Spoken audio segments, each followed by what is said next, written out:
ទៀត delay ទៀត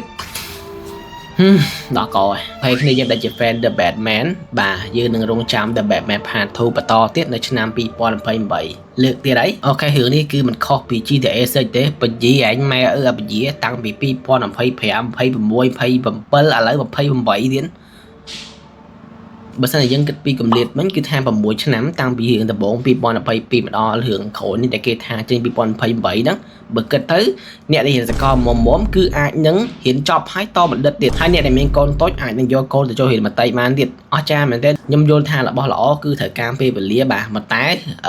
យូរពេកអីខ្ញុំហត់មែនទេថាគេពជាហ្នឹងខ្ញុំសង្ឃឹមថាអា 2028 ហ្នឹងគឺគេច្បាស់ការថាចេញមកហើយកុំនិយាយទៀតលោកព្រះហើយខ្ញុំគ្រាន់តែឃើញ teaser ដែលគេ testing កាមេរ៉ាជាមួយនឹង Robert Pattinson នៅក្នុងឈុត Batman ហ្នឹងគឺអូដំបូងមើលឡើងលយដល់ពេលមើលដល់ចប់គេដាក់ថា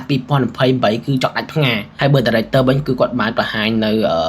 តែប្លង់មួយចំនួនថា The Batman Part 2 ហ្នឹងគឺយើងនឹងឃើញ Batman នៅក្នុងសភាពធ្លាក់ព្រិលអត់ដឹងថា villain ជាតួអង្គពីណាគេខាថ្មីលលយមានដូចជា Sebastian Stan Brian Tyree Henry ហើយនិង Scarlett Johansson ឯហ្នឹងគូលយប៉ុន្តែឃើញឆ្នាំ 2028 ហ្នឹងអន់ចង់ដែរណានិយាយពី Batman របស់ James Gunn DCU ហ្នឹងដឹងនៅតាណាឡើយទេអាតែ script ក៏អត់មានអាខាសតូក៏អត់មានអា announce រឿងចេញថ្ងៃណាច្បាស់ក៏អត់មានតែសបកខ្លួនថាចេញជាមួយនឹង Damian Wayne ជាកូនអីហ្នឹងទៅ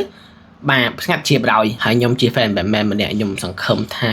2028 នេះគឺជាឆ្នាំចុងក្រោយដែលគេនឹង official ថាឈប់ delay ចេញមកចេញត្រឹមនឹងបានហើយឈប់ delay ទៀតទៅអត់មានអីទេអ្នកដែលជា fan Batman មានចំណាប់អារម្មណ៍មិនដែរកុំភ្លេច comment ផងសន្តិភាព